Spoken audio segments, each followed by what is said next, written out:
আপনাকে দর্শক এই মুহূর্তে গাজীপুরের সার্বিক পরিস্থিতি জানবো, সেখান থেকে যুক্ত হবেন প্রতিনিধি চঞ্চল খান। ধন্যবাদ আপনাকে। আপনি জানেন যে আজকে সকাল 10টা থেকে বিকাল 5টা পর্যন্ত গাজীপুরে কারফিউ শিথিল করা হয়েছে।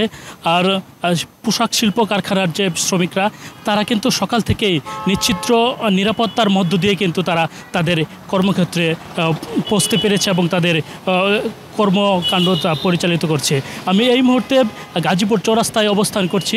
এখানকার যে target fine wear industries limited রয়েছে সেখানকার যে পরিস্থিতি তা যদি বলতে চাই তাহলে আমরা সকাল থেকেই এই পোশাক শিল্প কারখানার যে শ্রমিকরা তারা কিন্তু নিশ্চিদ্র নিরাপত্তার মধ্য দিয়েই কিন্তু তারা বিভিন্ন শিল্প কলকারখানার প্রতিষ্ঠান যে পোশাক শিল্প প্রতিষ্ঠান রয়েছে সেখানে কিন্তু শ্রমিকরা কিন্তু নির্বিঘ্নে যাতায়াত করতে পারছে। আমরা দেখেছি এই পোশাক শিল্প কলকারখানার শ্রমিকদের নিরাপত্তার জন্য কিন্তু বিজিবি বিশেষ নিরাপত্তা দিচ্ছে। এখন পর্যন্ত গাজীপুরে কোথাও কোনো ধরনের বিশৃঙ্খলার তথ্য পাওয়া যায়নি। পোশাক শিল্প কারখানা সহ বিভিন্ন প্রতিষ্ঠানের যে শ্রমিকরা রয়েছে, কর্মকর্তা রয়েছে, কর্মচারী রয়েছে তারা কিন্তু স্বাভাবিকভাবেই তারা তাদের কর্মক্ষেত্রে পৌঁছতে পেরেছে।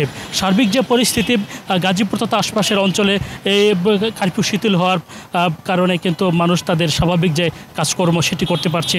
এখন পর্যন্ত গাজীপুরে কোথাও বড় ধরনের কোনো বিশৃঙ্খলার তথ্য এখন পর্যন্ত পাওয়া যায়নি। সব কিছু মিলিয়ে পোশাক শিল্প কারখানা সহ বেসরকারি প্রতিষ্ঠান রয়েছে সেখানে কিন্তু স্বাভাবিকভাবে তাদের কাজকর্ম চলছে। এই ছিল গাজীপুর থেকে আমার কাছে সর্বশেষ